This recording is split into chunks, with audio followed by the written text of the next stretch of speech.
I stood there in the middle of the empty office, feeling as if my heart was being torn to pieces. My name is Xander Sloan, 37 years old, and just 2 weeks ago I was still the CEO of Sloan Tech Solutions, a technology company into which I had poured my entire soul.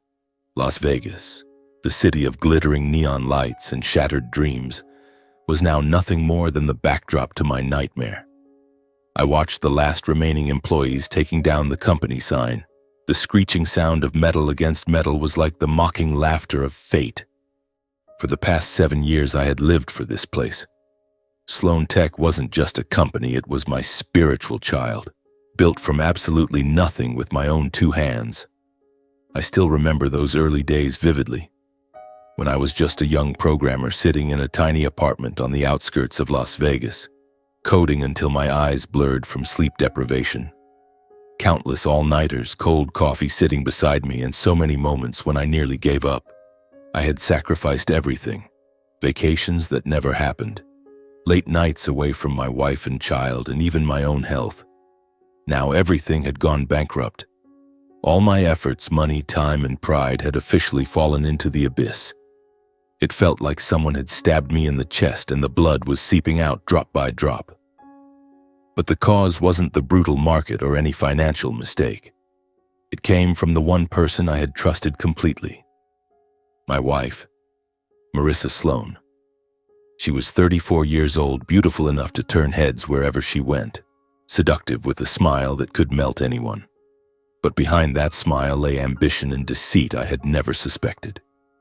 We met 8 years ago at a tech conference in Vegas. She was a brilliant marketer with flowing golden hair and sparkling blue eyes like a lake. I fell in love with her at first sight.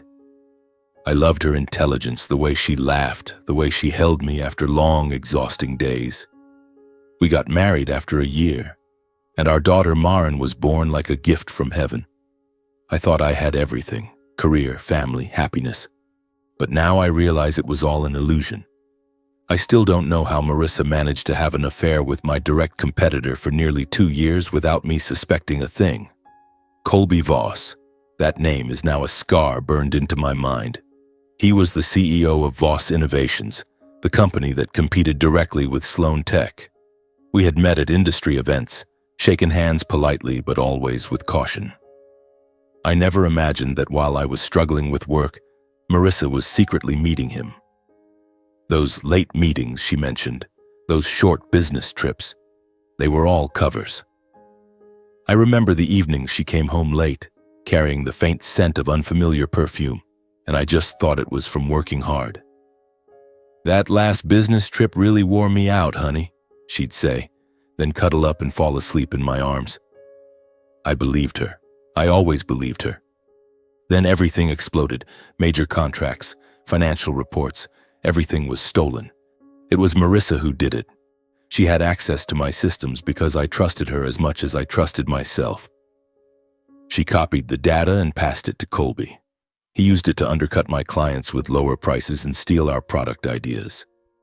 When the scandal broke, it was like a bomb going off. One morning I opened my email to a flood of messages from investors. "We no longer have confidence in your company. We are pulling our funding."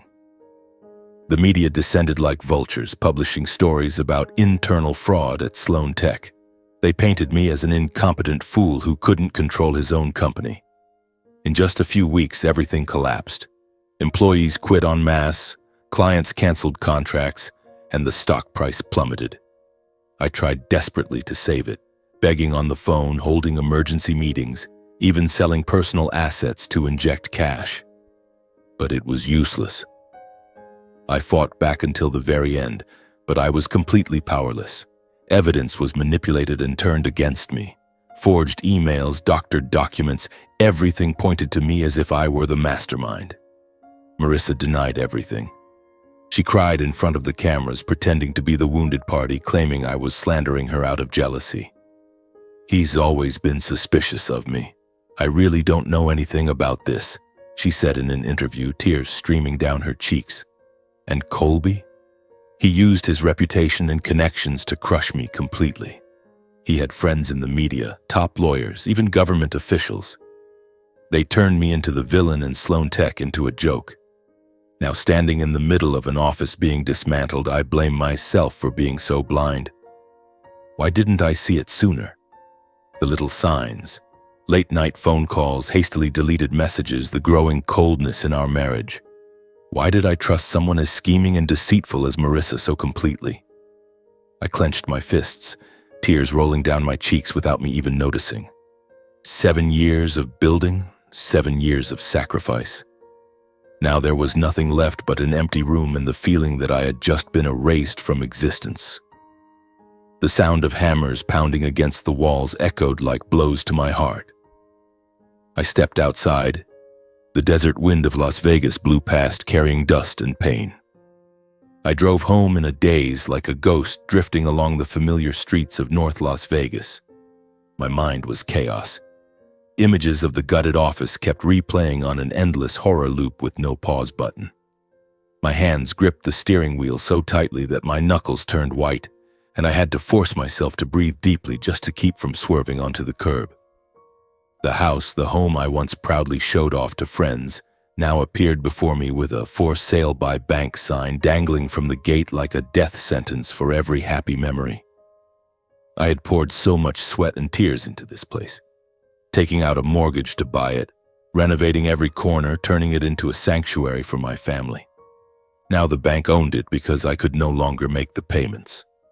Today was the last day I was allowed inside to collect whatever belongings remained. Just thinking about it made my heart feel like a stone was crushing it. I parked, stepped out on trembling legs. The gate creaked as I pushed it open and the desert wind blew dust into my face. Inside, the air was ice cold, as if the house had already died long ago. The living room was stripped bare. Most of the furniture was gone, only a few cardboard boxes lay scattered around. My heart was pounding, but I was not prepared for what was waiting. Marissa, my wife, the woman I had sacrificed everything for, stood there with her arms crossed, as though she had known exactly when I would arrive. She wore a tight black dress, her golden hair loose over her shoulders.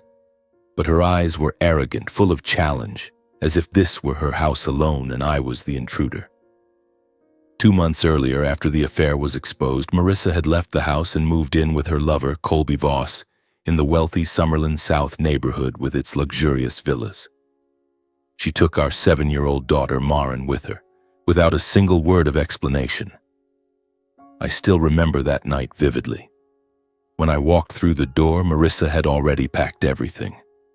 She stood in the hallway, suitcase ready at her feet, one hand gripping Marin tightly as she hurried the child along. "Daddy, where is Mommy taking me?" Marin asked, her innocent eyes wide. I knelt down to hug her, but Marissa yanked her away. "Don't make this worse, Xander." Then they were gone, leaving me alone with a pain that tore me apart. Now, seeing her standing there, all the suppressed rage, resentment, and heartbreak exploded inside me like fire. I lunged toward her, voice shaking. "Why, Marissa? Why did you betray me? What did I do wrong? Wasn't I providing enough? Didn't I love you enough? Was I lacking something? Tell me." She only smirked, a cold smile that sent chills down my spine. "You've always been so mediocre and boring, Xander. I've put up with it long enough." Her words cut into my heart like a knife. Mediocre? Boring? I had worked myself to the bone to build a life for us, sacrificing sleep and time with my daughter just to grow the company. Yet now she looked at me like a total loser.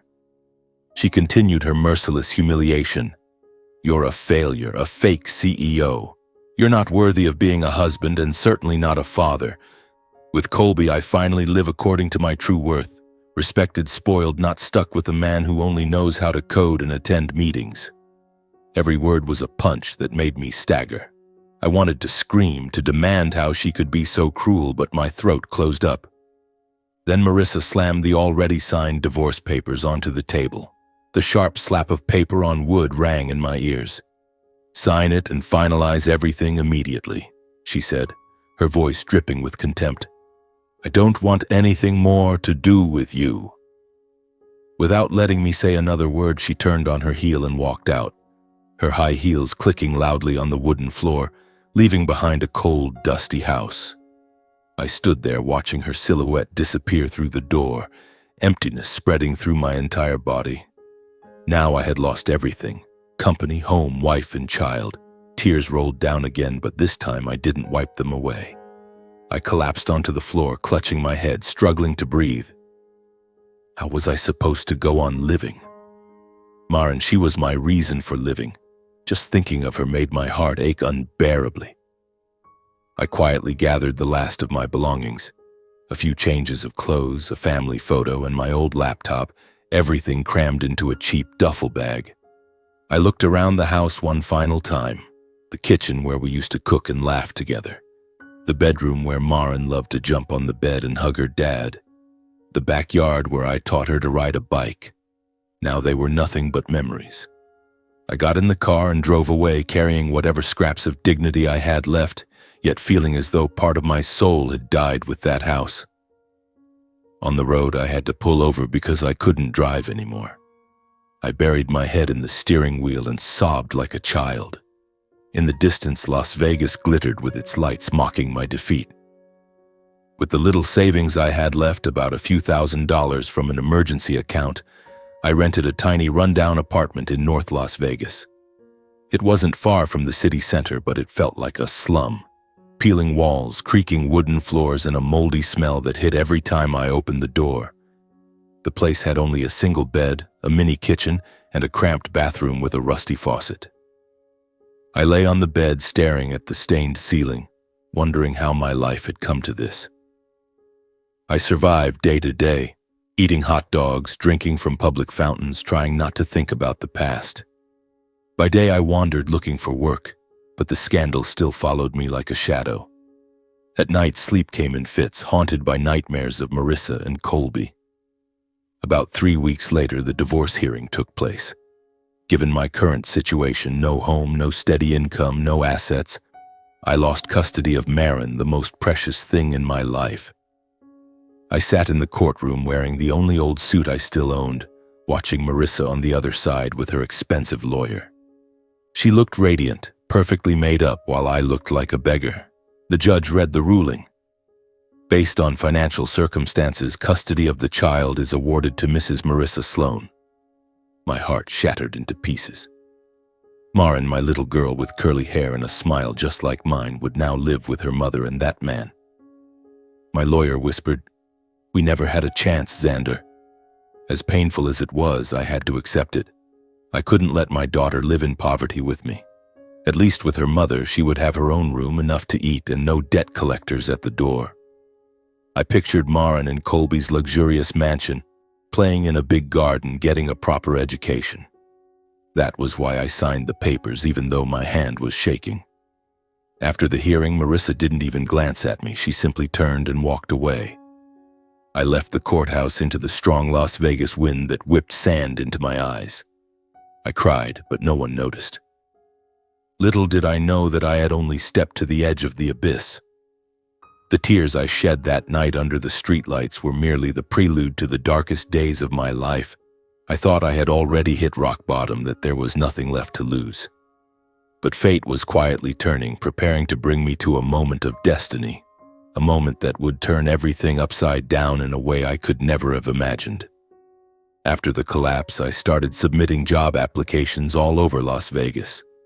I printed my resume at a cheap copy shop, put on the only old suit I still owned, and went from small offices to big tech companies. I applied for anything: programmer, project manager, even administrative assistant, whatever might stick. I still remember the first day, standing in front of a high-rise startup building downtown, heart pounding. I handed in my application, smiled at the receptionist, and waited. But everywhere turned me down. Rejection emails poured in like rain. "Thank you for your interest, but unfortunately we are unable to move forward with your application at this time." Once I called to follow up, and a recruiter told me straight to my face, "The Sloan Tech scandal is still fresh, man. Bankruptcy on your record, all those rumors, you're on every high-risk blacklist. Nobody wants the baggage." Those words cut like a knife. I used to be a hero in the tech scene. Now I was untouchable. Every rejection sent me home to collapse on the floor, hands shaking so badly I couldn't even hold a glass of water. "Xander, what the hell did you do wrong?" I kept asking myself, tormenting myself. Realizing I had no chance at decent-paying jobs, I finally took a janitor position at Caesar's Palace, one of the most famous casinos in Vegas. I remember the interview. I showed up in an old t-shirt, exhausted, standing in front of the manager. "Any cleaning experience?" he asked. "No, but I learn fast," I answered, swallowing hard. He nodded. "Good enough. You start tomorrow." My job was sweeping hallways, pushing trash carts, and mopping the shiny floors under blinding neon lights. The smell of alcohol, cigarette smoke, and the endless clanging of slot machines filled the air. I used to walk into this place as a businessman. Now I just kept my head down and cleaned. Sweat poured off me, my back ached constantly, but I gritted my teeth and kept going.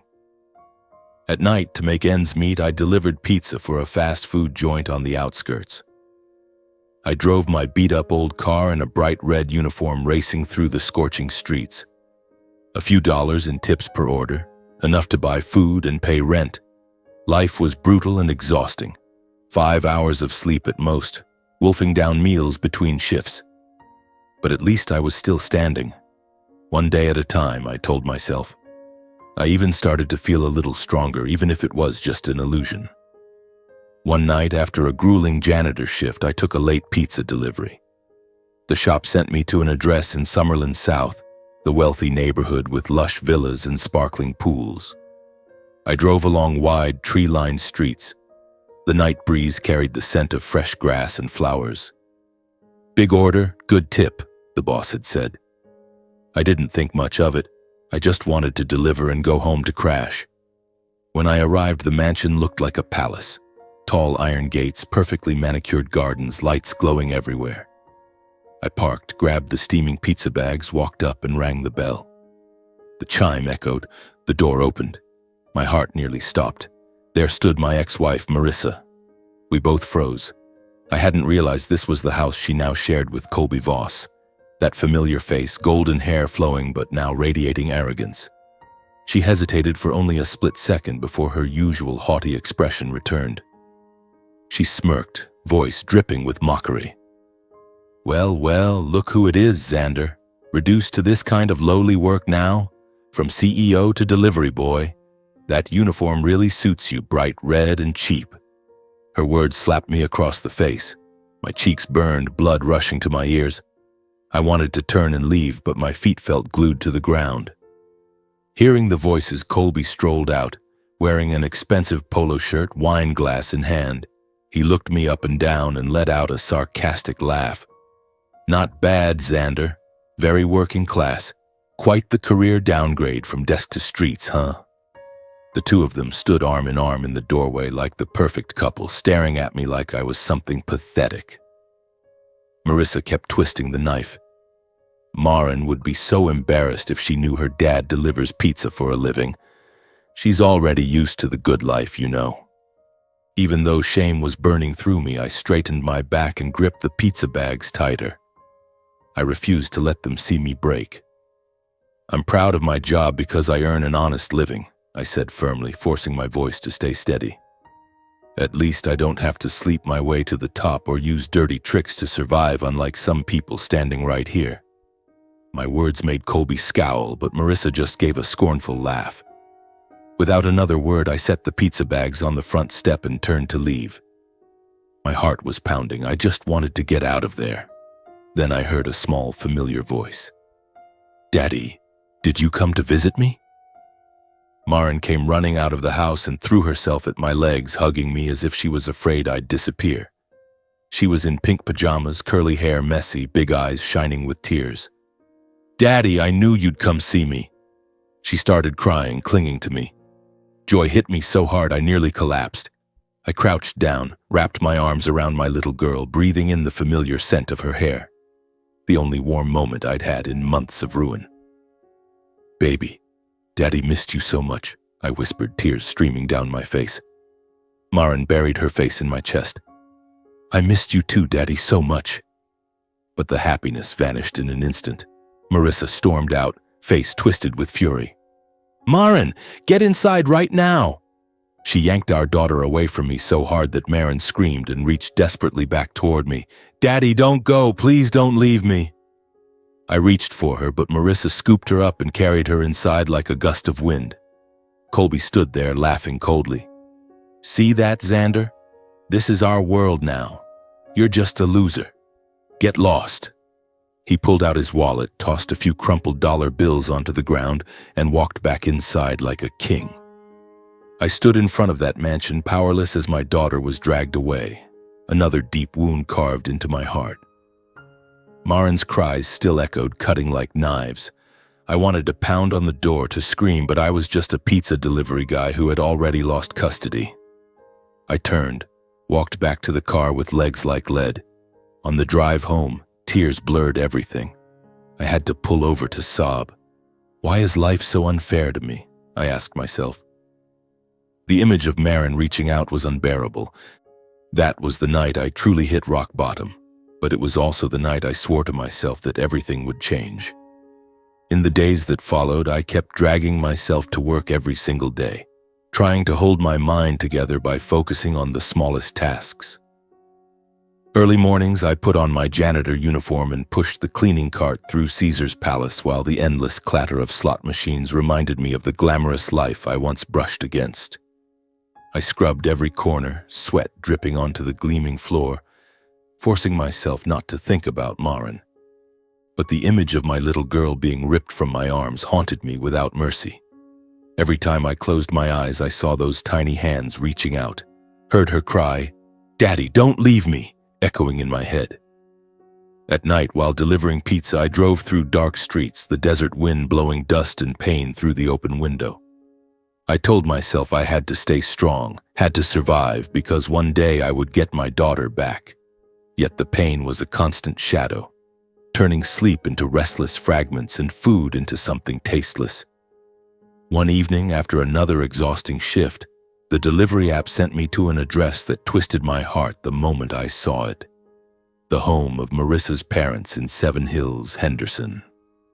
I stared at the address on my phone, my chest tightening. It was the house I had visited hundreds of times, once filled with laughter and family dinners. Just the thought of going there now made me want to cancel the order. Philip Greer and Colleen Greer, Marissa's parents, had once been like real parents to me. But after the scandal, they turned their backs completely. They never even called to check on me. Even though I dreaded seeing them again, I had no choice. I couldn't risk losing the job that kept me alive. "You're a man. You can't be weak," I told myself, pressing the gas pedal. On the way there, memories flooded back like an old film reel, making my heart race. I remembered the days when Sloan Tech was at its peak. I had saved my father-in-law, Philip Greer, a retired businessman, from a massive tax debt using my company's financial management system. He called me in the middle of the night, voice trembling. "Xander, I'm in trouble. I'm about to lose everything." I sat for hours running analyses with my software, finding loopholes and pulling him back from bankruptcy. "You're my savior, Xander," he said, hugging me with tears in his eyes. As for my mother-in-law, Colleen Greer, I had built her online fashion boutique from scratch. She didn't know anything about technology, so I designed the website, connected suppliers, and even put up the initial capital. "Son, I'm so proud to have a son-in-law like you," she said, kissing my cheek. And Hallie Greer, Marissa's younger sister, I had paid her expensive college tuition for years. Hallie dreamed of becoming a designer, and I sent money every month, encouraging her, "Just focus on your studies. Let me handle the tuition." Back then, the Greer family treated me like a hero, always calling me the man of the family. We gathered around the dinner table laughing, and I thought that happiness would last forever.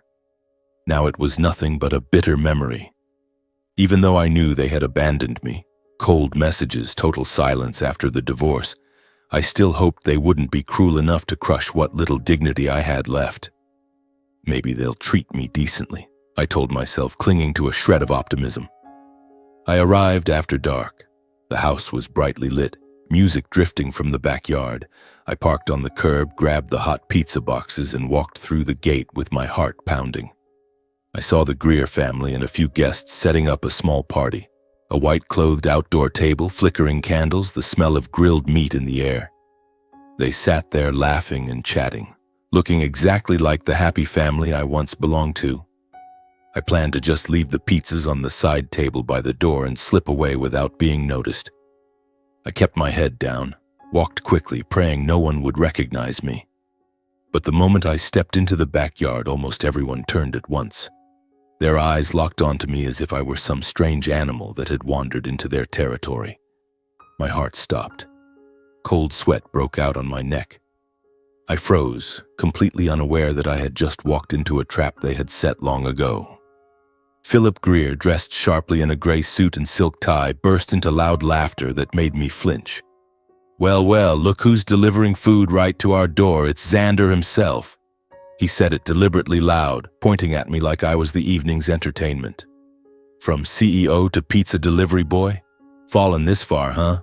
You look pathetic, son." His harsh, mocking tone made the guests around him roar with laughter. Colleen Greer, standing haughtily by the table in a glittering evening gown, looked me up and down with pure contempt. "Lucky for my daughter, she saw through your true nature in time and got out before you dragged her down with you," she screeched. "Otherwise, my precious girl would be out here delivering pizza beside you right now. What a total failure." Her words stabbed like knives, my face burned. Hallie Greer, now 26, with pink-dyed hair and flashy jewelry, was filming the whole thing on her phone, recording me in my delivery uniform to post online for laughs. "Come on, ex-brother-in-law, smile for the camera. This video is gonna go viral," she giggled, pointing the phone straight at my face. The guests smirked, pointed, and whispered loudly, "That's Marissa's ex-husband? How sad." From riches to rags in one step. Karma works fast. The whispers spread like wildfire, making me feel stripped naked in front of everyone. And then I saw Marissa and Colby standing together in the corner, arms linked affectionately, watching me with delighted eyes as if they were enjoying the final act of a tragedy they had directed themselves. Marissa smirked. Colby sneered. They whispered something to each other and both burst out laughing. My heart pounded wildly. Blood rushed to my head. Rage exploded inside me. I couldn't stand being surrounded and displayed like an exhibit. "Everybody shut up!" I growled, voice shaking but resolute. I fought back by reminding them of everything I had done for them in the past. "Mr. Phillip, don't you remember? I saved you from tax debt, staying up all night analyzing your files. Mrs. Colleen, I built your online store and invested my own money to get you started. Hallie, I paid your tuition and encouraged you to chase your dreams. I took care of everything.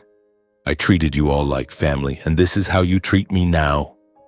But they responded with icy contempt. Philip shrugged. "Everything you did was just the duty of someone trying to latch onto the prestigious Greer family. You should be grateful we ever let you in." Colleen added, "That was your good fortune, Xander. Now you're worth nothing." Those words were the final blow. I went numb. Hallie kept filming. "Keep going, this is gold. This part will definitely go viral." Marissa and Colby just stood there silently, watching me with satisfied expressions. I had nothing left to say. My hands trembling, I set the pizza boxes on the table, turned and walked away in silence while waves of mocking laughter mixed with the party music behind me. I stepped out the gate. The night wind blew hard, whipping sand into my eyes. I got in the car and sped off like I was escaping, tears rolling down again. On the drive home, bitter memories flooded back. I remembered the wedding day when Philip clapped me on the shoulder. "Welcome to the family, son." Colleen hugged me. "This family is always open to you." Hallie jumped with joy. "Best brother-in-law in the world." Now it was all lies. I pulled over, punched the steering wheel until my knuckles hurt. "Why are they so cruel?" I sobbed, feeling my last shred of dignity crushed.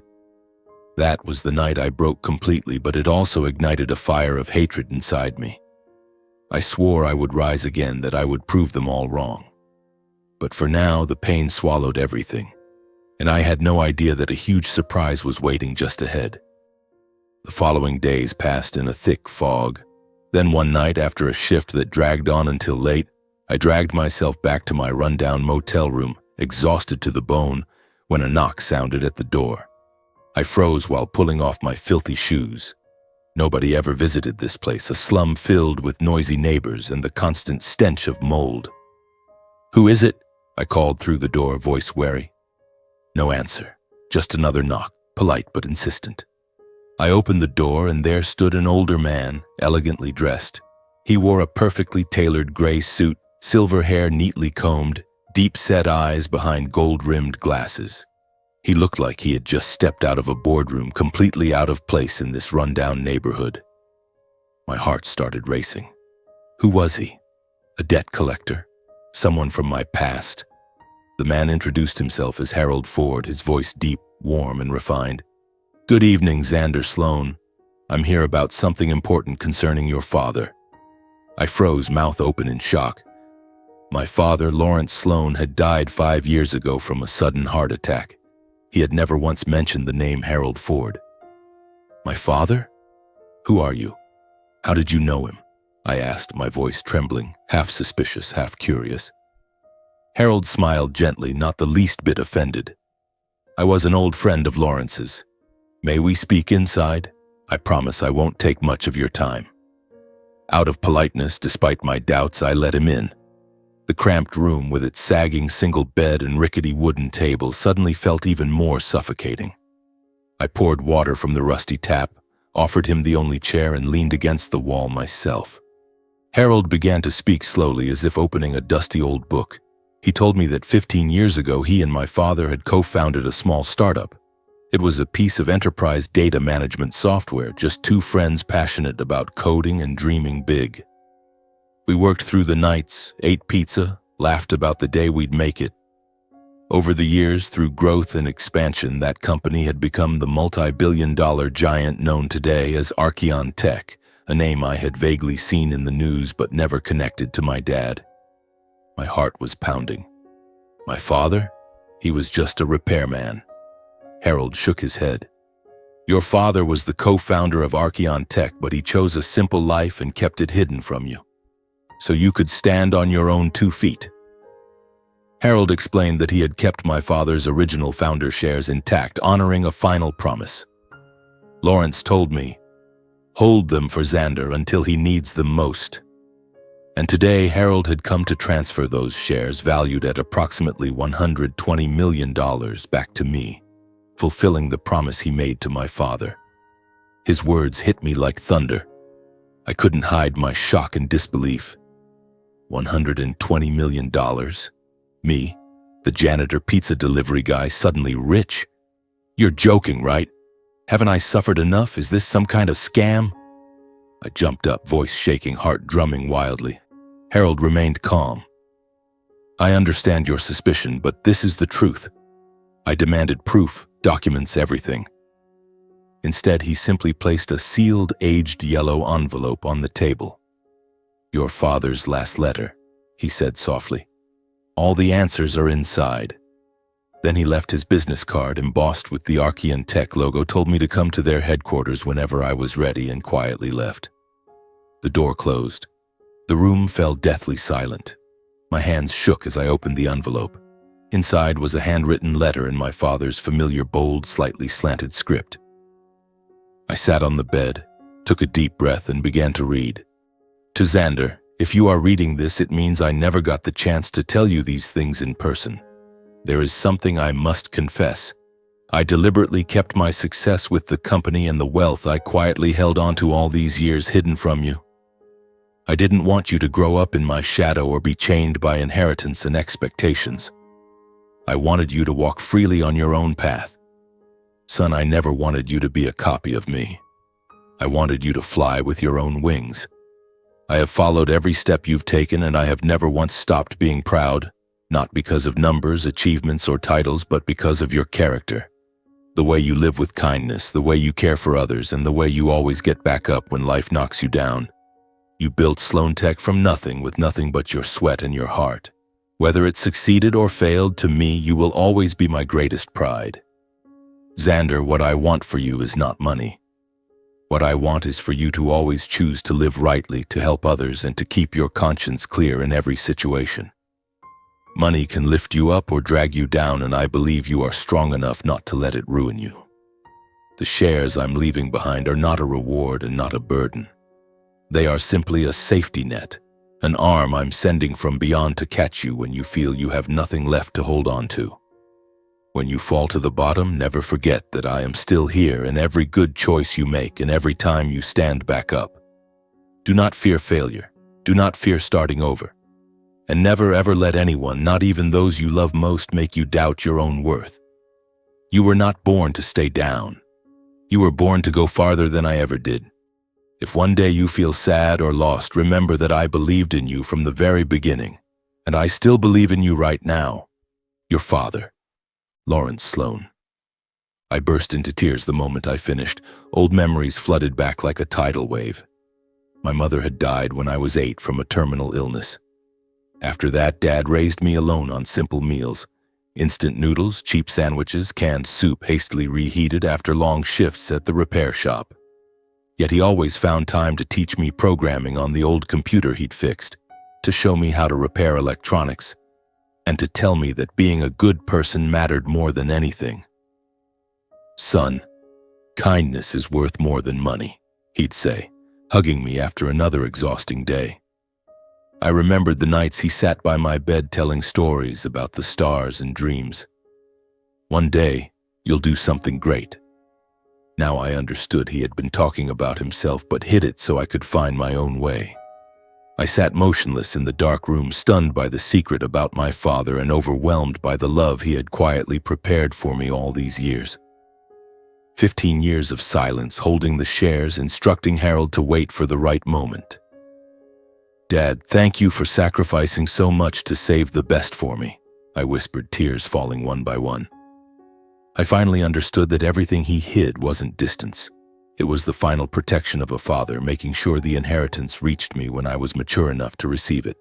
Not when I was successful, but when I had fallen, so I could learn to rise again. I realized this might be the greatest turning point of my life, the moment my father from the past reached out and pulled me back to my feet once more. That night I lay awake on the sagging mattress, my mind spinning in circles. My father's letter rested beside the pillow, his handwriting still seeming warm to the touch. $120 million. The number echoed in my head like a mad dream. Me, the bankrupt ex-CEO who scrubbed casino floors and delivered pizza, suddenly a multimillionaire? It was beyond comprehension. It terrified and exhilarated me at the same time. What am I going to do with all this money? I stared at the stained ceiling and asked myself that question over and over. Pay off debts, buy a house, fight to get Marin back. But deep down I knew my father didn't want me to use it for revenge or for luxury. He wanted me to stand tall again, live decently, and go farther than he ever did. I tossed and turned, memories of Dad flooding back. Evenings at the kitchen table while he fixed old watches and taught me how to take things apart and put them back together. Son, anything can be fixed, even a life, he'd say, eyes twinkling. Now he was fixing mine from beyond the grave. Dawn crept through the torn curtains, and I made up my mind. I had to see Harold. This was the moment to act, no more hesitation. The next morning I woke earlier than usual, showered, and put on the only decent suit I still owned, the same one I'd worn to the divorce hearing. I looked in the cracked mirror and saw a different man, eyes still shadowed with fatigue but now carrying a spark of hope. I called my bosses at the pizza place and at Caesar's Palace and asked for one day off, the first time in months. Family emergency, I said, my voice shaking. Then I drove my beat-up old car to Archeon Tech's headquarters in downtown Las Vegas, a gleaming glass tower that shimmered under the desert sun. My heart pounded as I parked and looked up at the huge sign, Archeon Tech. This was my father's empire. I took a deep breath, clutched Harold's business card, and walked into the grand lobby. Marble floors, sharply dressed employees, phones ringing everywhere. I felt like a beggar who had wandered into a palace. I told the receptionist, "I'm here to see Mr. Harold Ford. He's expecting me." She eyed me suspiciously, but after a quick internal call, she nodded. "Mr. Ford is waiting for you on the 20th floor." The elevator climbed. Every floor felt like another beat of my racing heart. The doors opened, and there stood Harold in the same gray suit, smiling warmly. He shook my hand firmly. "Xander, I'm so glad you came. Come into my office." Harold treated me with nothing but courtesy and respect. No trace of pity for my worn suit or my fall from grace. He poured coffee, offered me a comfortable leather chair, and asked gently, "Did you read the letter? Lawrence would be proud of you." I nodded, throat tight. "Yes, sir. I don't know what to say. Thank you for keeping your promise to my dad." Harold smiled. "It was my duty. Now let's make everything official." That very afternoon, an emergency shareholders meeting was called, attended by the company's top executives. Harold had prepared everything. "They need to meet you," he said. I sat in a vast boardroom, polished wood table, giant screens displaying financial charts, while about 20 directors and major shareholders filed in and looked at me with open curiosity. Harold stood and announced in a clear, resonant voice, "Ladies and gentlemen, today is a special occasion. Allow me to introduce Xander Sloan, son of our co-founder Lawrence Sloan." A wave of murmurs swept the room. Many were shocked. Lawrence had a son? Why are we only finding out now? I sat quietly, heart hammering, feeling like a specimen under a microscope. Harold continued, "Lawrence deliberately kept his legacy hidden so Xander could make his own way. Today, in accordance with his will, Xander will receive Lawrence's founding shares." Lawyers entered, presented documents, signatures, even DNA evidence. Everything was verified quickly and without dispute. I signed the papers with trembling hands as if in a dream. $120 million, now officially mine. Harold proposed appointing me as Director of Special Projects, overseeing research and new growth directions for the company. "Xander has real experience from Sloan Tech," he said. "He'll bring fresh perspective." The room fell silent for a moment. Then an older, silver-haired man, probably the vice chairman, spoke up. "Mr. Ford, with all due respect, the boy bankrupted Sloan Tech amid a scandal. How can we trust him? This is just nepotism because of founding blood." Others nodded in agreement. "A bankruptcy on his record disqualifies him from leading any project. We need experts, not failures." The words cut deep, dragging up memories of the scandal, Marissa, the Greer's humiliation. My face burned, but I stayed silent and simply nodded. I understand what everyone is thinking. I'll prove myself. Harold backed me. Give the kid a chance. Lawrence would have wanted it. I started immediately. Quietly, I began learning everything from scratch. Archeon's technology stack, its complex management systems, billion-dollar internal finances, global market models. I spent hours in the company library reading documents, asking questions of younger colleagues who at first looked at me strangely. I worked late, cold coffee beside me, just like the early days of Sloan Tech. Thanks to courage, humility, and the hard lessons from Sloan Tech's collapse, betrayal, risk management, human nature, I quickly proved my worth. Within weeks, I presented bold proposals integrating next-generation AI into core products, optimizing data flows to cut costs by 20%. At first, they were skeptical. Too risky. But I backed everything with data, and once implemented, Archeon posted record-breaking 15% revenue growth in a single quarter. My focused, no-nonsense work style and accurate decision-making gradually turned skeptics into supporters. The vice chairman who had mocked me eventually clapped me on the shoulder. Good job, Xander. Sorry I doubted you. Colleagues invited me for coffee, brainstormed ideas together. I felt alive again, only this time more humble. The board officially recognized me as a key strategic driver behind Archeon's expansion into 3 new continents, Europe, Asia, and South America. I led the projects, negotiated contracts, flew to Berlin, Tokyo, São Paulo.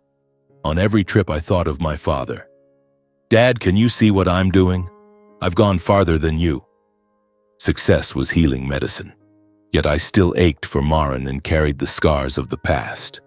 With solid finances behind me, I rented a spacious, comfortable house in Henderson, a quiet neighborhood with green parks not far from Vegas. 3 bedrooms, modern kitchen, backyard with a small pool. I moved in, bought new furniture, a real bed, a big desk. For the first time in months, I slept deeply without nightmares. This was a new chapter. No more rundown apartments, no more manual labor. But I never forgot my roots. I kept Dad's letter on my desk as a constant reminder to live decently. The first months at Archeon Tech passed like a whirlwind, sweeping me into a relentless cycle of meetings, proposals, and major decisions. I worked like a man possessed, but this time it was fueled by genuine passion. Not mere survival, but the need to prove myself, to my father, and to everyone who had ever spat on my name. After 6 months, I completed the project that had stumped the company for 2 full years. A fully integrated global AI data optimization system that put Archeon head-to-head with giants like Google and Amazon. Top engineers had given up on it, too complex, too risky, too expensive. But I, armed with the brutal lessons from Sloan Tech, knew exactly how to manage risk. I spent nights in the office coding and testing just like the old days. "Dad, I'm doing what you taught me," I whispered as I fixed the final bug. When the system finally ran perfectly and trial revenue jumped 25%, the entire team erupted in cheers. Harold clapped me on the shoulder. "Lawrence would be so proud of you, Xander." My heart swelled, but it also raced. This success was about to change everything. To celebrate, the company held a major press conference to announce the breakthrough, honor the project team, and reveal several high-level personnel changes, including my official emergence as the second-generation founder. The event took place in Archeon's grand auditorium, flashing cameras, packed rows of reporters. I stood backstage gripping the microphone, heart pounding like it had the first time I ever pitched Sloan Tech. "Calm down, Xander, you've got this," I told myself, taking a deep breath. Harold stepped to the podium. "And today it is my great honor to introduce Xander Sloan, son of our co-founder Lawrence Sloan, and the man who led this breakthrough project to success." I walked onto the stage amid stunned silence from the press.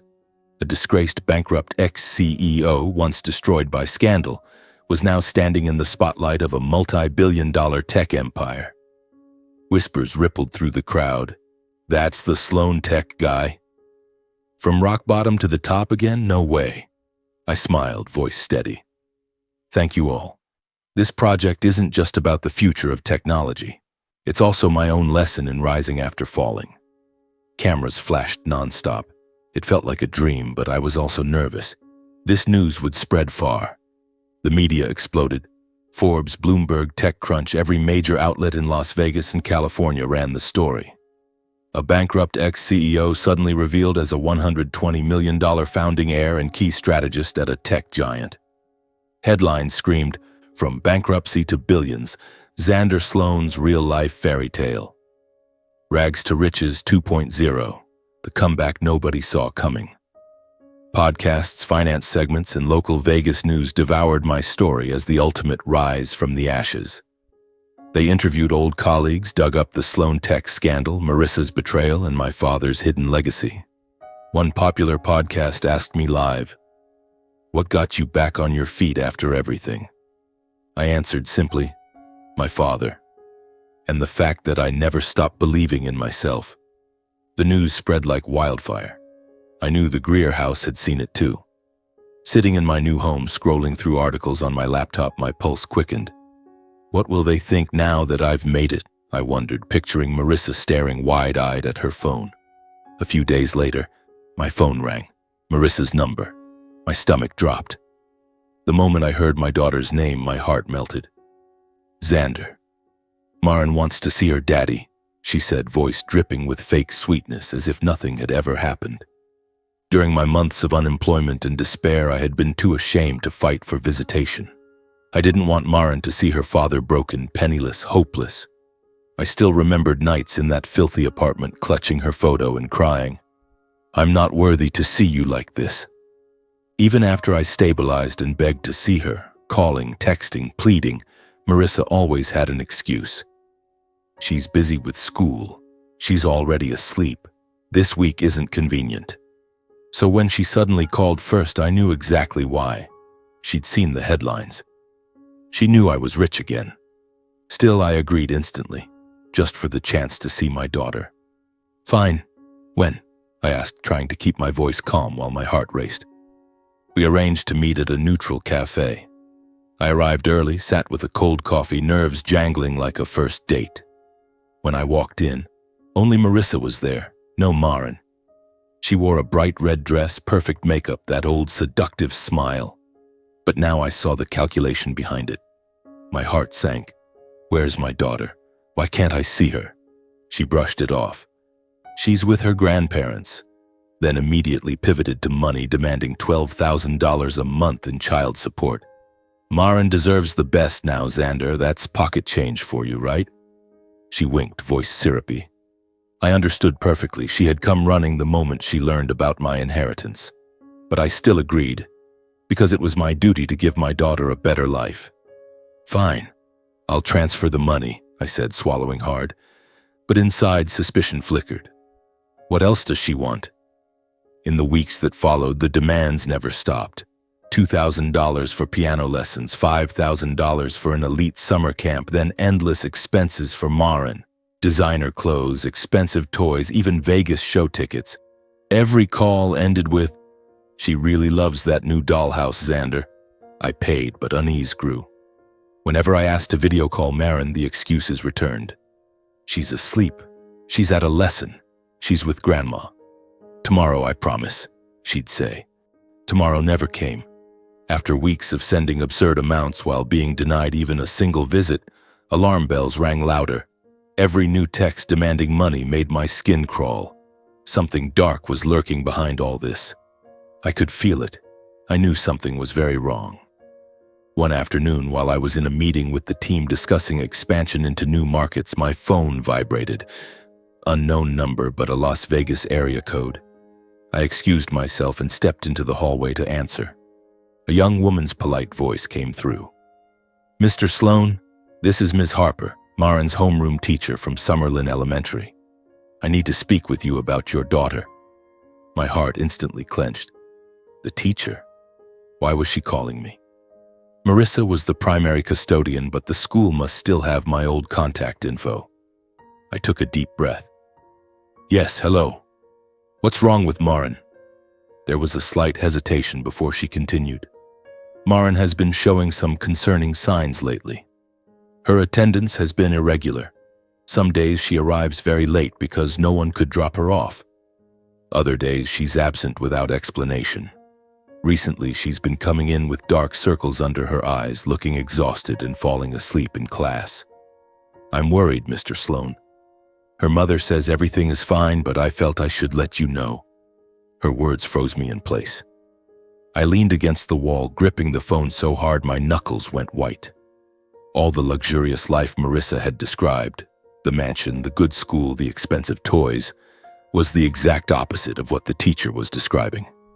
Maren falling asleep in class, no one picking her up or dropping her off. My heart pounded like it was being squeezed in a vice. After hanging up, I stood motionless in the hallway for a long time, chest tightening with every breath. My little girl was not okay, and Marissa had hidden it all. The image of Maren the last time I saw her at the mansion flooded back, thin, sad-eyed, running to hug me like she was afraid I'd disappear. "Daddy, I missed you so much." Her voice echoed in my head. I remembered the sleepless nights in that filthy apartment, blaming myself for not fighting for custody sooner. Now, with money and status on my side, I could no longer sit still. I have to act before it gets worse, I told myself, standing up with burning resolve. No more waiting. I rushed to my car and sped straight to the Summerlin South mansion. The Las Vegas freeway blurred beneath the tires, desert wind roaring through the open window. But all I could think about was Maren. "Daddy's coming now, sweetheart," I whispered, pressing the accelerator harder. My heart hammered with dread about what I might find. When I arrived, the mansion gleamed under the late afternoon sun, still as luxurious as ever. But to me it now looked like a prison. I pulled up fast, jumped out, and immediately heard shouting from inside. Colby bellowing, Marissa arguing, and a child crying, "Maren!" The front door was unlocked. They were probably too busy fighting to notice. I didn't knock. I walked straight into the living room, heart pounding like it would burst. The scene in front of me turned my blood to ice. Maren was huddled in the corner, eyes red from crying, clutching her pale pink pajamas, the floor littered with glittering shards of a broken glass. She looked tiny, trembling with dark circles under her eyes, exactly as the teacher had described. Colby was roaring, face flushed with rage, wearing a wrinkled polo shirt. He had Maren's wrist gripped so tightly her little fingers were white. "How many times do I have to tell you to be careful? You break a glass and then cry about it? You think tears will make me let it go?" He was screaming at her for accidentally dropping a drinking glass. An ordinary childhood accident. Marissa stood behind him, arms crossed, wearing a short dress, hair messy, not trying to stop him at all. She looked annoyed, as if Maren were disturbing their peace. "Just leave her, Colby. Let the kid clean it up herself," she said irritably, without a trace of compassion. In that instant, something inside me snapped. Blood rushed to my head and pure paternal instinct took over. I charged forward and shoved Colby away from my daughter with all my strength. He stumbled backward, crashing into the sofa, eyes wide with shock. "You, Xander? How the hell did you get in here?" I didn't answer. I pulled Maren behind me, shielding her with my body, the instinct of a father who had endured too much for too long. She burst into tears and clung to me. "Daddy, I'm so scared. He was going to hit me." I knelt down, wrapped her in my arms, breathing in the familiar scent of her hair as tears rolled down my own face. "I'm here now, baby. You don't have to be afraid anymore." But the rage still boiled inside me. I looked at Marissa, once my wife, the mother of my child, and saw only cold cruelty in her eyes. Not a shred of remorse, not a single word of apology, not the slightest attempt to protect her own daughter. She just stood there, arms crossed, face pale with surprise, but still clinging to arrogance. "What are you doing in my house?" I confronted them both, voice shaking with fury. "Why are you neglecting Maren? Why are you abusing her? Why are you letting a child live in fear like this?" Her teacher called me. "She's falling asleep in class. No one picks her up or drops her off. She has dark circles under her eyes." "What kind of parents are you?" Marissa looked away, dodging the question. "Don't slander us. She's just tired from extra lessons." Colby, dusting himself off as he stood, kept blaming Maren. "The kid's clumsy. I was just disciplining her. Stay out of it." He stepped forward, face red, but I stood firm in front of my daughter, staring him down. "Don't you dare touch my child." While we argued, Marissa shouting, "You have no right," and Colby growling, "Get out of my house or I'm calling the cops." Maren trembled and clung to my leg, terrified that if she let go, she'd be dragged back into that hell. She sobbed, "Daddy, don't leave me here alone." When I saw the purple bruises on her little arm, clear finger marks from Colby's grip, I knew the line had been crossed. No more negotiating, no more giving in. I had to get my daughter out now. "Enough!" I roared, voice echoing through the room. "I'm taking my daughter with me." I scooped Maren into my arms. She buried her face in my shoulder, sobbing uncontrollably. She felt frighteningly light, thinner than I remembered, and the smell of fear on her broke my heart. Marissa lunged forward, trying to grab her. "You can't take her. I'll call the police." I pushed her away and strode out of that toxic house while she screamed behind me, "Xander, stop! You'll regret this." Colby kept cursing. I didn't look back once. I carried Maren to the car, the desert evening wind blowing hard as if urging us on. I buckled her into the back seat, then drove away, heart pounding like a drum. "Daddy, I don't ever want to go back there," Maren whispered, eyes still red. I gripped the steering wheel tightly and swore to myself. From this day forward, my daughter would never live in fear again, not for a single second. The very next morning, I contacted my lawyer and filed an emergency lawsuit against Marissa and Colby for child abuse, neglect, and misuse of custodial rights. I called the same attorney who had handled my divorce. "I have evidence, bruises, the teacher's statement, and my daughter's own testimony," I told him. He responded instantly. With your current position and their prior scandal, we have a huge advantage. I'll draft the emergency petition today." I photographed Marin's bruises and recorded her trembling account of life in that mansion. She whispered, "Mommy always goes out with him and leaves me home alone. He calls me a nuisance." My heart shattered, but I stayed calm so she wouldn't be afraid. The court accepted the case immediately and scheduled a hearing within weeks. The media exploded. Headlines screamed across every outlet. "Millionaire Xander Sloan sues ex-wife for abusing daughter." Reporters camped outside my house, cameras flashing, but I refused interviews. "I'm only doing this to protect my child." The evidence we presented was overwhelming. Marin's tearful testimony to the attorney and child advocate, the teacher's written report on her declining condition, photographs of the bruises, a neighbor's sworn statement about hearing Colby scream at her through open windows, medical reports confirming the injuries. The hearing was packed with journalists. Marissa sat on the opposite side in a black dress perfectly made up, crying crocodile tears. "He's slandering me. I gave our daughter the best life. I love her." Colby didn't even show up, probably hiding. The judge watched Marin's recorded testimony. In her tiny voice, she said, "I want to live with Daddy, because Daddy never hits me." I cried silently in the courtroom as I watched it again. The ruling was clear. The environment with Marissa was unsafe. Full custody was awarded to me. Marissa's visitation rights were restricted to supervised visits only, and she was ordered to undergo mandatory psychological counseling. When the decision was read, I hugged my lawyer. Thank you so much," Marissa wailed as she was let out, but all I could think was, my daughter is finally safe. A new life with Marin began. At first, she woke up screaming from nightmares, but I sat by her bed and told her stories about Grandpa Lawrence. He was a real superhero who hid treasure for Daddy. She would giggle through her tears. "Really? Where did Grandpa hide it?" I hugged her tight. "Right inside your heart, sweetheart." Slowly the nightmares faded. She slept better, laughed more, and stopped flinching at shadows. We rode bikes in Henderson's parks, me jogging behind her, both of us laughing. Our house filled with warmth after months of chaos, the smell of cookies baking, children's music from her room. Movie nights cuddled on the couch. I took time off work to be with her and hired a trustworthy nanny for when I was away. Marin started attending school regularly again. Her teacher called, "She's like a different child, happy and full of energy." Watching her play by the pool under the sun, I felt complete. "You are my whole world, Marin." Meanwhile, Colby's company imploded under a storm of financial scandals, falsified reports, fake investment funds, bribery, inflated revenue. It was Voss Innovations, the same company that had crushed Sloan Tech.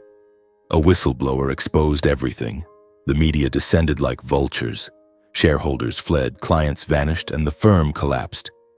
Assets were seized for investigation. Colby lost everything and faced criminal charges, prison and massive fines. He fled Las Vegas in secret, probably to Mexico or somewhere else. I never found out. Marissa was abandoned by Colby, drowned in personal debt from her extravagant lifestyle and ruined by the abuse scandal. Headlines read, "Ex-wife of millionaire Xander Sloan broke and stripped of custody." She lost her job, her friends, everything. The Greer family, who had backed her, began crumbling too. Bad investments in Voss stock. Colleen's online store bankrupted by the fallout. Philip losing major contracts tied to Colby. They called me begging, "Xander, please help us." I replied politely, "I'm sorry, but my only responsibility now is Marin." When I heard their family was falling apart, my feelings were mixed. Satisfaction that betrayal had consequences, yet sadness because they had once been family. Sitting on the balcony as the desert wind blew, I thought, life is fair, but why does it still hurt? One day, Marissa showed up at my office looking broken. Messy hair, dark circles, old clothes. My assistant brought her in. She sat trembling and burst into tears. "Xander, please forgive me. I know I was wrong." She begged me to save her and her family, reminiscing about our wedding under the Vegas lights, the night Marin was born, our old vacations, hoping 10 years of marriage would soften me. I was deceived by Colby. Please give me one more chance." Her words tugged at memories I had buried, but I refused, not out of hatred, but because that chapter was closed forever. I now lived only for my daughter and our new life. "Marissa, I can't help you. The past is over. Accept the path you chose and please don't contact me again," I said calmly. She wailed, fell to her knees and begged, but I stood firm. I called my assistant. "Please escort her out." As she was led away sobbing, "How can you be so cruel?" I closed the door, heart heavy but resolute. When the door shut, I knew every betrayal, every storm was finally behind me. All that remained was the peace Marin and I shared. I went home. She ran to the door. "Daddy's home. I missed you so much." We ate dinner, laughed, and I thought, "Thank you, Dad. Thank you, life." A quiet thrill still lingers.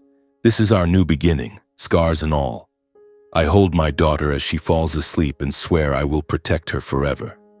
The first days after winning custody of Marin felt like a fragile dream, one that might shatter if I breathed too hard. I woke up early every morning just to watch her sleep peacefully in her own room, the one I had hastily decorated with star-patterned wallpaper and teddy bears, and wondered if it was all real. She still woke up in the middle of the night crying from nightmares about Uncle Colby yelling, and I would sit on the edge of her bed, stroke her hair, and invent stories about dogs that flew across clouds to chase the fear away. "Daddy's here now, baby. No one will ever hurt you again," I whispered, holding her so tightly I could feel her tiny heart racing. She calmed down little by little, but I knew heart wounds don't heal overnight. Our new life was built on small things: toast and fruit for breakfast, driving her to school in a new car, no longer that rattling old wreck, and afternoons at Henderson's green parks where the trees and birdsong felt like a lullaby. I worked less and put her first, yet a quiet anxiety lingered. Would Marissa come back? Would Colby try to retaliate? I installed security cameras and hired a guard, but deep down I knew true peace had to come from within. 3 months later, when Marin was laughing more and crying less at night, I decided to buy a bigger, brighter house. Moving day made her bounce with joy. "Our new house is so pretty, Daddy. Can we get a puppy?" I laughed. "Of course, sweetheart. We'll pick the cutest one." We unpacked, hung family photos, some of them AI-generated collages of Mom, Dad, and Marin, and the place quickly became a real home. Standing on the balcony, feeling the gentle breeze while she played on the swings below, I thought, life is starting over. I took Marin to a child therapist to help her recover from the neglect and abuse. I still remember the first session. She clung to my hand in the waiting room, eyes wide with fear. "Daddy, I don't want to talk to the lady." Dr. Elena, a kind middle-aged woman, sat on the floor with toys and asked softly, "Good girl, what's your favorite thing to draw?" Slowly, Marin opened up. She drew dark pictures of a bad house with grown-ups shouting, but week by week the colors brightened. Pictures of Daddy and a puppy. Thanks to my patient evenings, listening without pushing, Dr. Elena's weekly sessions, and a home filled with nothing but safety, no yelling, no abandonment, Marin gradually returned to the cheerful, affectionate little girl she used to be. She started singing in the shower, begged to take art classes, and hugged me every morning. "I love you the most in the whole world, Daddy." I cried quietly when Dr. Elena said, "Marin is healing beautifully, Mr. Sloan. Just keep being her rock." Some sessions were hard. She would sob and ask, "Does Mommy hate me?" I held her close. "No, baby. Mommy just got lost. But Daddy will never leave you." Slowly the scars faded and Marin's smile became brighter than ever. Meanwhile, my career kept rising. Because of my standout contributions, the hugely successful AI project, market expansion, and 30% revenue growth, Archeon's board promoted me to Vice President of Strategic Development, one of the most influential positions in the entire corporation. At the internal announcement, Harold put a hand on my shoulder. "You deserve this, Xander. Lawrence would be so proud." Standing on the small stage while colleagues applauded, I said, "Thank you all. My past failures taught me more than any success ever could. And today I just want us to keep pushing farther together." The new role brought huge responsibilities: global strategy, billion-dollar negotiations, constant flights to Europe. But I kept balance, worked from home whenever possible, dropped Maren at school, and saved weekends for her. "Want to go to the zoo this Saturday?" I'd ask. Her eyes would light up. "Really? I want to see the monkeys." 2 years passed, and life for Maren and me became more stable and beautiful than I had ever dared hope. She was 9 now, tall with long curly hair, the most energetic kid in her class. We had Buddy, a golden retriever with shining fur, racing around the backyard. I still worked hard, but family came first. Camping trips, cooking together, bedtime stories. One day, at an Archeon Tech conference in Vegas packed with hundreds of guests, I met Yara Hart, a gentle, intelligent, deeply empathetic UX designer. She stood at the buffet in a pale green dress, brown hair loose, blushing when I asked about her project. I design interfaces that are easier for kids to use. We talked, and I was drawn to her warmth. No flash, no ruthless ambition like Marissa, just sincerity and the ability to truly listen. "Your daughter sounds adorable. I hope I get to meet her one day," she said, eyes sparkling. I asked her for coffee after the event, and that was the beginning. Yara quickly bonded with Maren. Their first meeting at our house, Yara brought picture books and colored pencils. "I heard from your dad that you love drawing." Maren was shy at first, but soon she was holding Yara's hand, chattering about school and treating her like the first grown-up friend she'd ever had. "Miss Yara, will you draw with me?" She grinned. Yara sat on the floor and drew patiently while Maren talked about the old ugly house and the mean man. I watched from the doorway, heart full. She really understands my little girl. My relationship with Yara grew naturally and warmly. Coffee dates, park walks, sharing our pasts. She had lost her own father young, just like me, and we connected on a deep level. Before long, we became a real family. Yara moved in. We married quietly in Henderson Park with Maren as our flower girl. A family where Maren was truly loved, with no more fear or shouting hanging over her. "Daddy and Mommy Yara love you so much," she would say, hugging us both. I looked at Yara, overflowing with gratitude. "Thank you for coming into our lives." One crisp autumn morning, the three of us drove to visit my father's grave. The wind was gentle, dry leaves rustling underfoot, the air cool with the scent of earth. We parked at the quiet cemetery on the outskirts of Vegas where Dad rested beneath an old olive tree. Maren carried a bouquet of white daisies, his favorite, and skipped ahead. "Grandpa, we came to see you."